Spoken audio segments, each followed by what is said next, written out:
안녕하십니까. 저는 오늘도 한국에서 여러분과 나눌 말씀을 녹화하고 있습니다.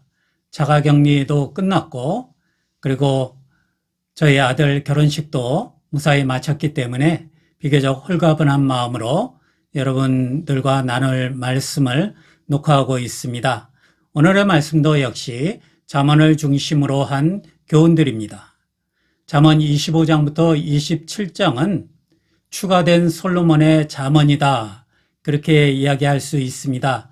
25장 1절을 보면 이것도 솔로몬의 잠언으로 유다왕 히스기야의 신하들이 편집한 것이다. 그래서 24장까지 계속된 솔로몬의 잠언에 이어서 추가된 부분이다 하는 것을 밝히고 있습니다. 이 부분에도 역시 지혜로운 삶이 무엇인가, 어떻게 선택하고 행동해야 하는가에 대한 다양한 교훈들이 포함되어 있습니다. 그 가운데에서 삶에 있어서 가장 기본적인 면들을 강조하고 있는 잠언들이 눈에 띄어서 그 말씀들을 중심으로 해서 오늘도 잠언의 지혜의 말씀들을 살펴보려고 합니다. 첫째는 적절함이라고 하는 단어입니다. 중용과 배려가 있는 적절한 행동, 적절한 말이 지혜로운 것이다 하는 것을 25장부터 27장에서 몇 군데서 지적을 하고 있습니다. 우리도 사실 알맞은 때, 타이밍에 대해서 이야기하는 경우가 많이 있습니다. 심지어는 모든 일의 성패는 타이밍에 달려 있다, 타이밍의 문제라고 이야기를 하는 경우도 있습니다. 오늘 우리가 읽은 추가된 솔로몬의 잠언 부분에서 두드러지는 가르침 중에 하나가 적절함에 대한 것입니다. 적절함은 물론 적절한 시기가 언제인가 하는 것을 판단하는 것을 포함하지만 지나치거나 모자라지 않는 중용의 정신을 포함하기도 하고, 또 나만을 중심으로 생각하는 것이 아니라 상대방의 사정과 마음을 읽고 행동하는 배려가 중요한 요소다 하는 가르침을 함께 포함하고 있습니다. 이것을 나타내는 대표적인 교훈 몇 가지를 뽑아보면 이런 잠언들이 있습니다. 25장 11절에 보면 경우에 알맞은 말은 은쟁반에 담긴 금사과이다 하는 말씀입니다. 25장 16절과 17절에는 꿀을 발견하더라도 적당히 먹어라. 과식하면 토할지도 모른다. 이웃집이라고 하여 너무 자주 드나들지 말아라. 그가 실증이 나서 너를 미워하게 될지도 모른다. 그리고 27장 14절에 보면 이른 아침에 큰 소리로 이웃에게 축복의 인사를 하면 그것을 오히려 저주로 여길 것이다. 때를 잘 분간하라는 말씀도 있고, 어떤 아무리 좋은 일이라 하더라도 그것이 지나치게 되면은 안 하느니만 못하다 하는 가르침들을 품고 있는 것을 보게 됩니다. 행동이나 말이 시적절하게 행해지면은 서로에게 도움이 됩니다. 그리고 듣는 사람을 위로하거나 그에게 용기를 줄 수 있는 경우들이 많이 있습니다. 그러나 같은 말이라도 알맞은 상황이 아니거나 혹은 상대방의 사정이 내가 생각하는 것과 다를 때에는 좋은 뜻에서 한 행동과 말이라도 오히려 짜증과 분노를 일으킬 수 있다는 것을 우리가 경험으로 알고 있습니다. 이웃과 좋은 관계를 맺고 서로 의지하며 살아가는 것은 평안한 삶의 매우 중요한 요소입니다. 잠언에서는 함께 모든 사람이 행복하고 평안한 삶을 위한 지혜를 이야기하고 있는데, 이웃과 좋은 관계를 맺고 서로 의지하며 살아가는 것이 그런 삶의 아주 중요한 요소 중에 하나라고 하는 것입니다. 그러나 이웃에 대한 관심과 호의의 표현이 지나치거나 혹은 적절할 때가 아닐 경우에는 오히려 이웃을 불편하게 만들고 이웃과의 관계를 해칠 수 있다 하는 것도 우리가 짐작할 수 있고, 잠언에서는 이러한 점들을 새삼 일깨워 주고 있습니다. 적절한 말을 하고 적절한 행동을 하는 것은 공동체 생활의 가장 기본적인 덕목에 들어가는데, 이것이 그냥 우리가 생각하는 것처럼 단순한 문제는 아니라고 하는 것입니다. 그래서 그런 적절한 말과 행동을 위해서 염두에 두어야 할 것이 중용과 배려라고 할 수 있습니다. 중용은 말 그대로 지나치거나 모자라지 않게 행동하는 것을 말합니다. 적극적인 관심과 사랑의 표현이 관계를 건강하게 하고 위로와 용기를 주는 경우가 있지만은 또 한편으로는 부담이 되는 경우가 있다는 것도 우리가 알고 있습니다. 그런데 지나치거나 모자라지 않다고 하는 것은 언제나 그럼 중간쯤 되는 행동과 말이 옳다는 것이 아닙니다. 지나치거나 모자라지 않는다는 것은 그 상황과 때에 따라서 어떤 때는 좀 더 많은 사랑과 관심을 쏟아야 할 때가 있는가 하면은 어떨 때에는 오히려 절제된 행동과 말이 힘이 되고 도움이 되는 경우가 있다는 것을 이야기를 합니다. 그래서 상황에 따라서 어느 정도의 말을 하고 어떤 행동을 하는 것이 가장 올바른가, 그리고 가장 효과가 있을까 하는 것을 판단하는 기준이 중용이라고 할 수가 있습니다. 그런데 이런 중용의 태도를 지키기 위해서 필요한 것이 배려라고 말씀을 드릴 수가 있습니다.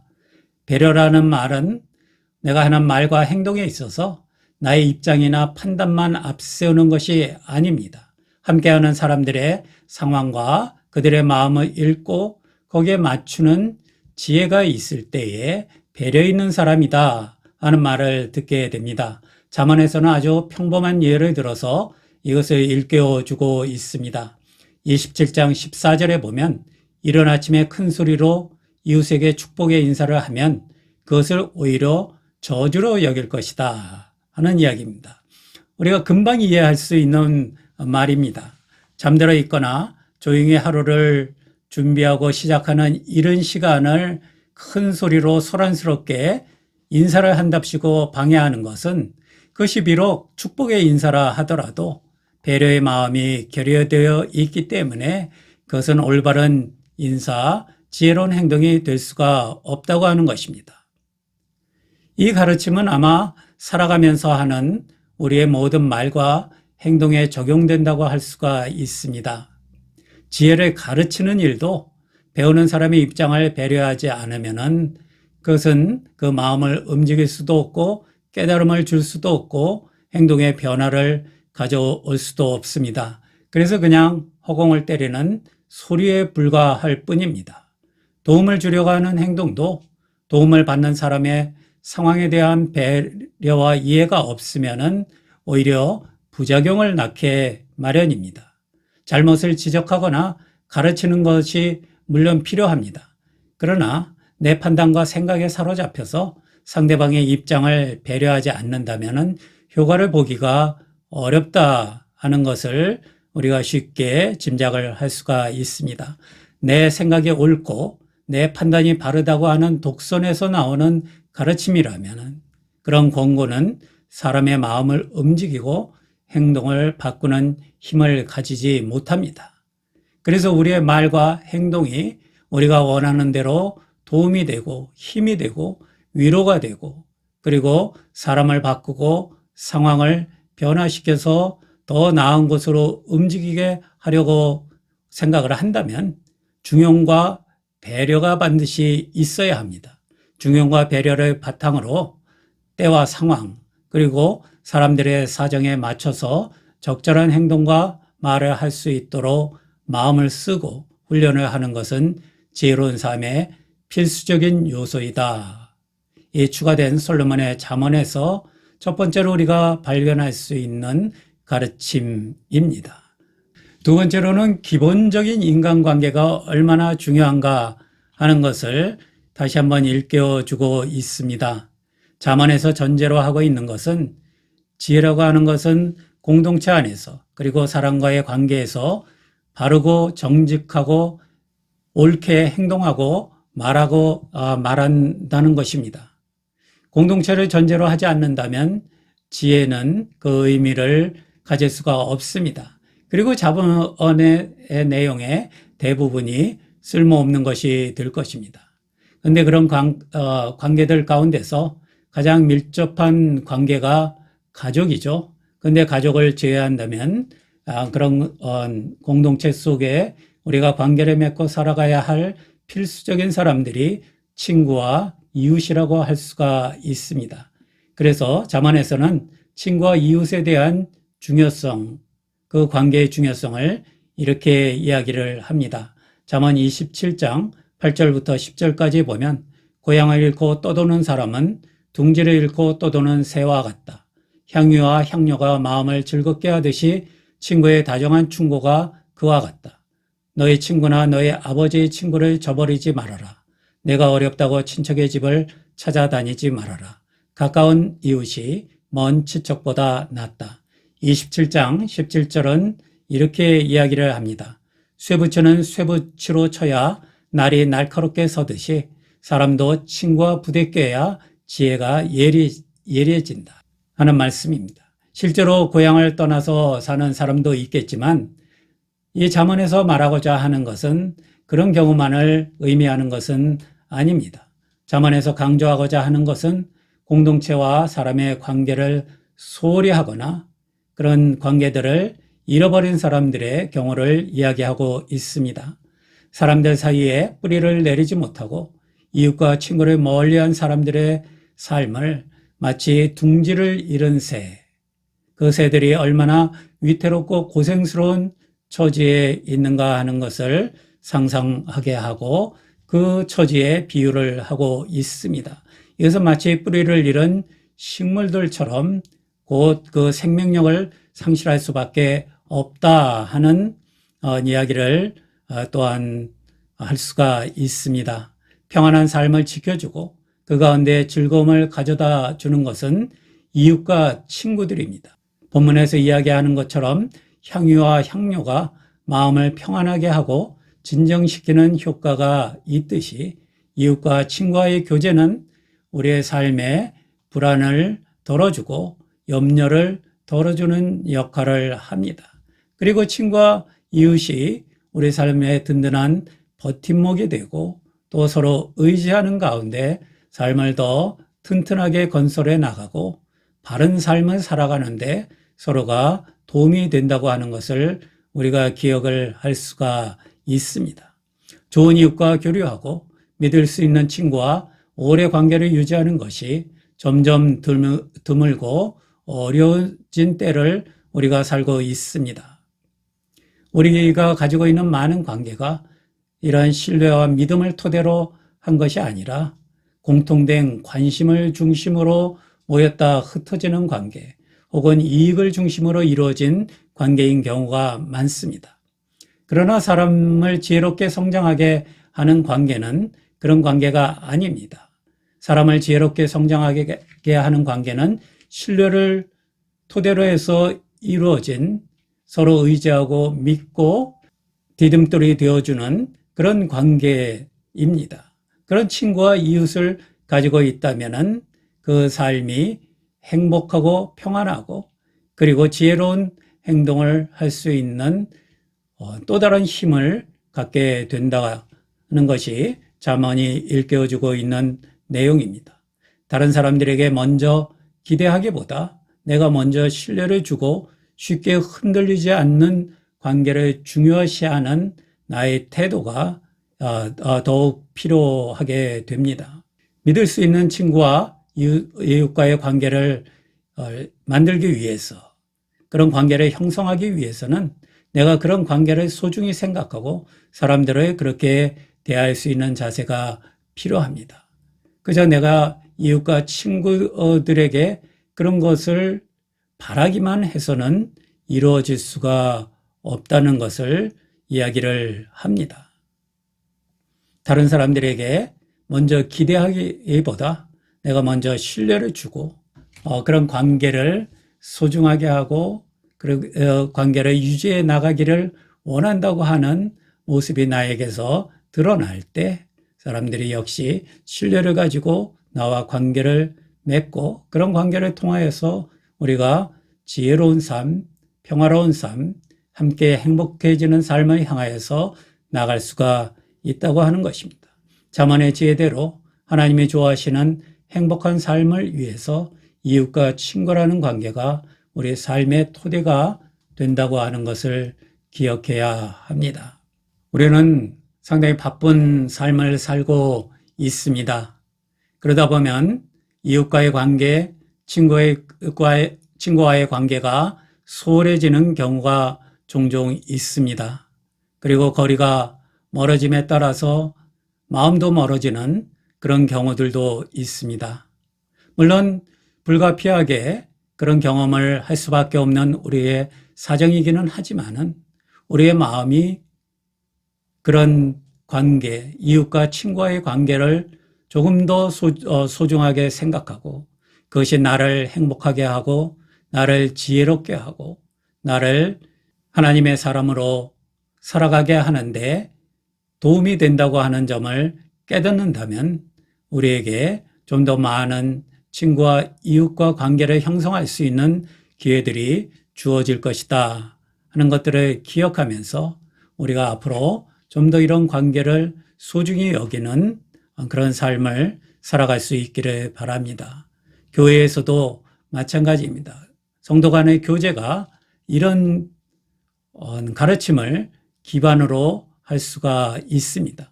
서로 믿고 서로 의지하고 그리고 서로에게 도움이 되고 서로에게 위로와 힘이 될 수 있는 관계를 만들어 나가기 위해서 교회에서도 우리가 좀 더 적극적으로 교제와 교류에 힘을 써야 할 것입니다.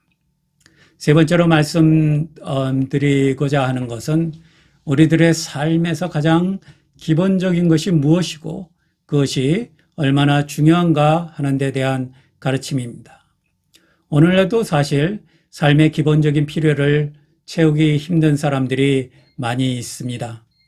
가장 풍요한 나라 중에 하나라고 할 수 있는 미국에서도 빈곤층에 해당하는 인구가 적지 않은 것을 우리가 압니다. 그럼에도 불구하고 이 사회의 다수가 추구하는 것은 늘 그 이상의 것입니다.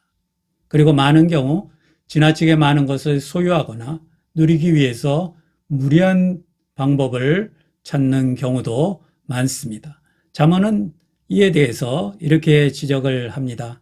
27장 23절부터 25절까지를 읽어보겠습니다. 너희 양떼의 형편을 잘 알아두며 너희 가축대에게 정성을 기울여라. 재물은 영원히 남아있지 않으며 왕관도 대대로 물려줄 수 없기 때문이다. 그러나 푸른 뱀 뒤에도 새풀이 돋아나니 산에서 꼴을 거둘 수 있다. 삶에서 가장 필요하고 그리고 늘 있어야 하고 늘 있는 것이 무엇인가 하는 것을 다시 한번 살펴보라고 하는 것입니다.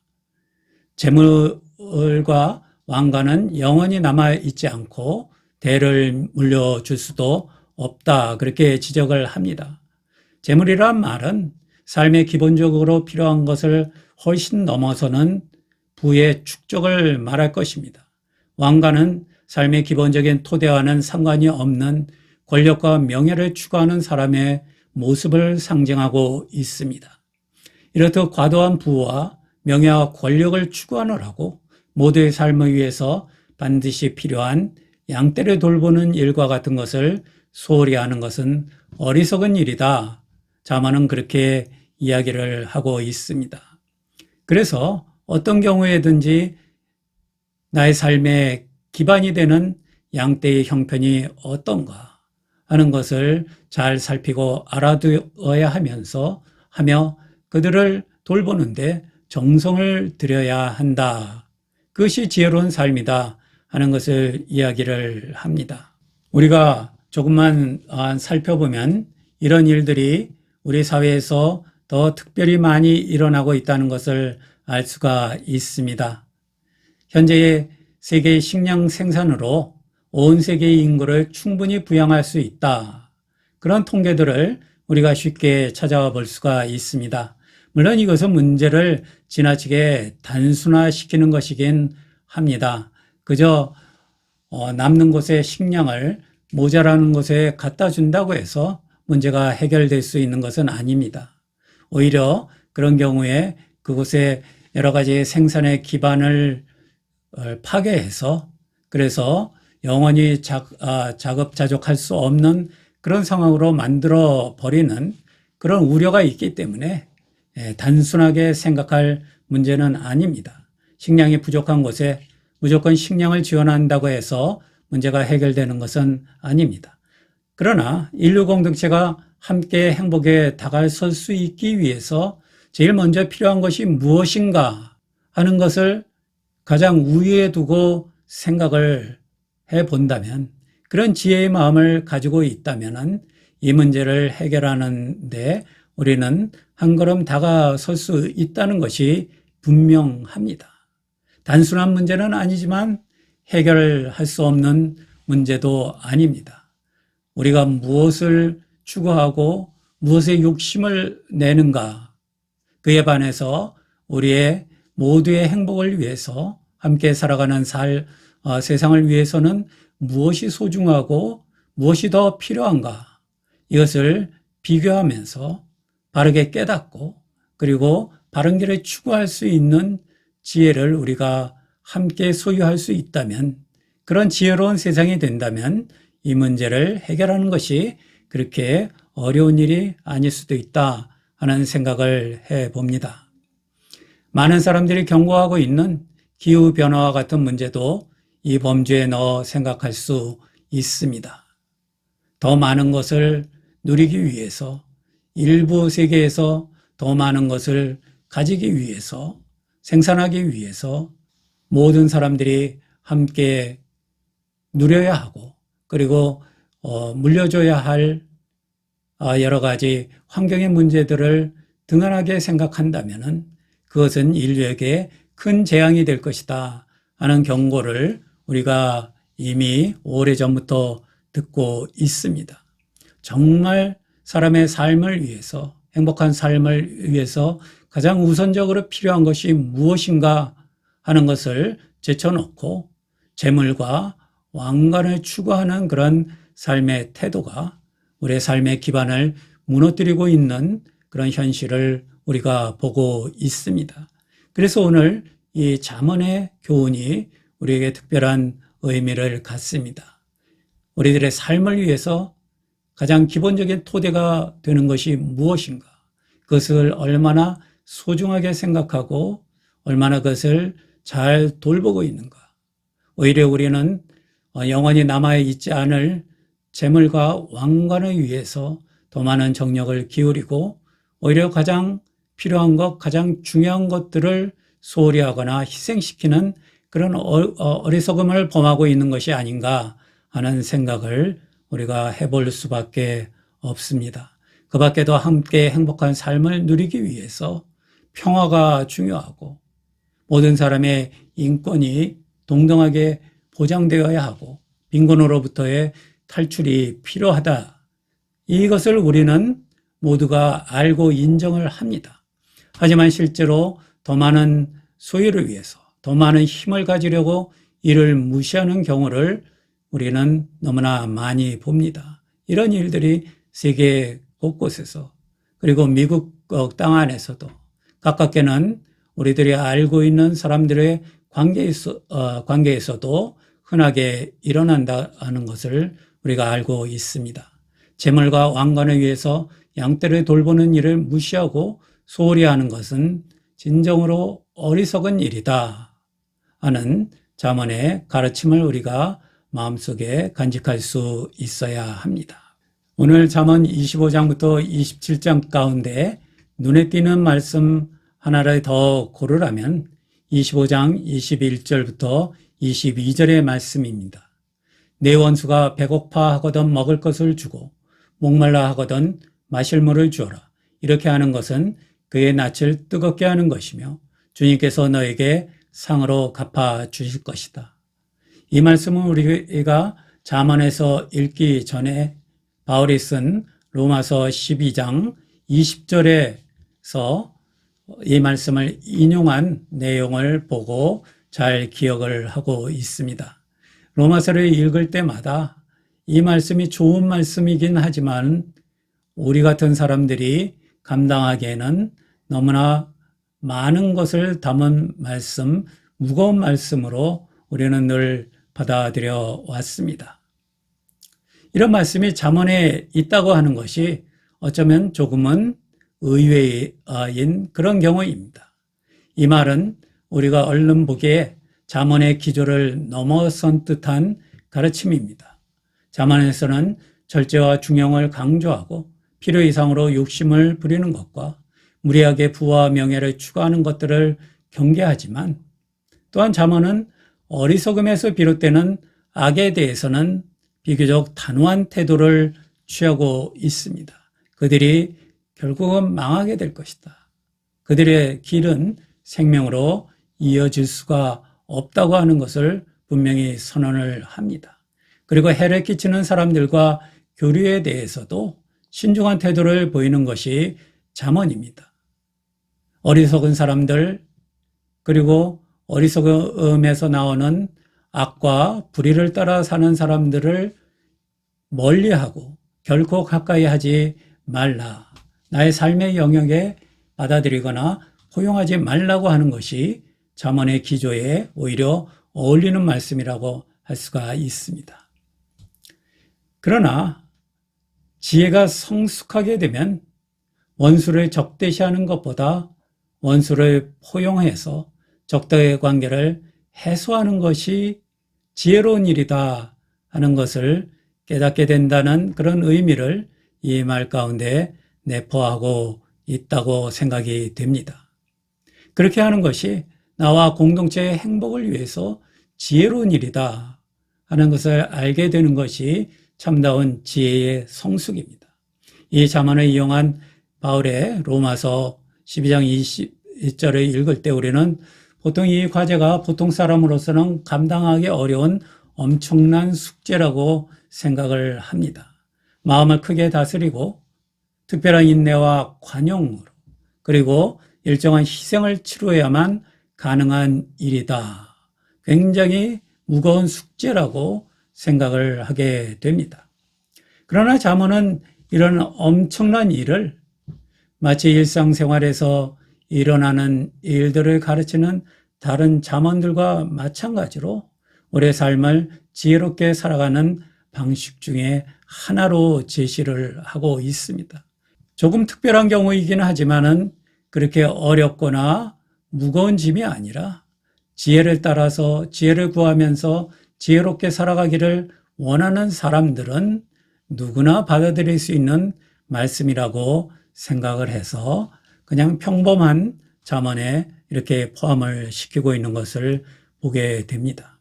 잠언이 품고 있는 지혜와 그리고 잠언이 그리고 있는 세상은 잠언을 처음 읽었을 때 보이는 것처럼 단순한 것이 아님을 우리가 이 말씀을 통해서도 보게 됩니다. 지혜를 크게 가진 사람은 원수를 포용할 수 있는 큰 사람이 된다 하는 암시를 담고 있습니다.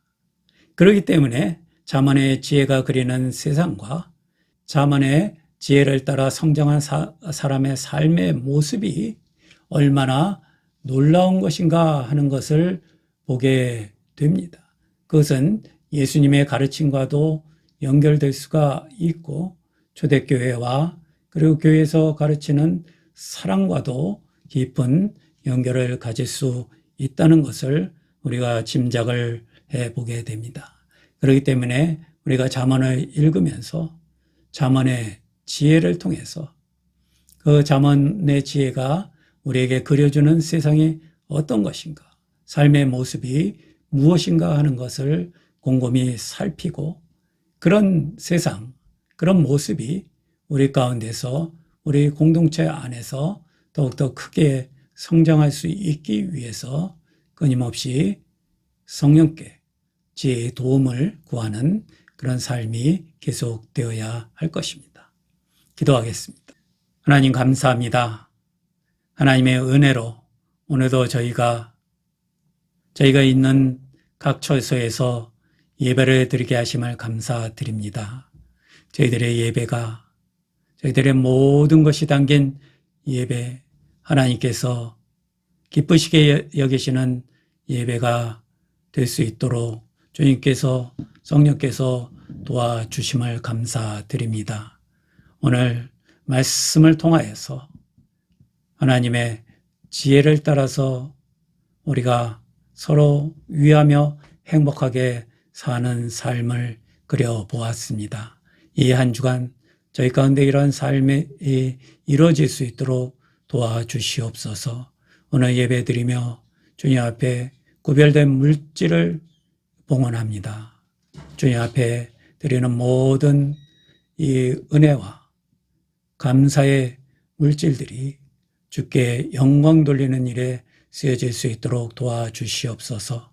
주님 앞에 내어놓은 모든 기도의 제목들을 주님께서 살피시고 필요한 것들을 채워주시고 아픈 이들을 고쳐주시며 저희들의 삶의 길을 인도하여 주시옵소서. 예수 그리스도의 이름으로 기도합니다. 아멘.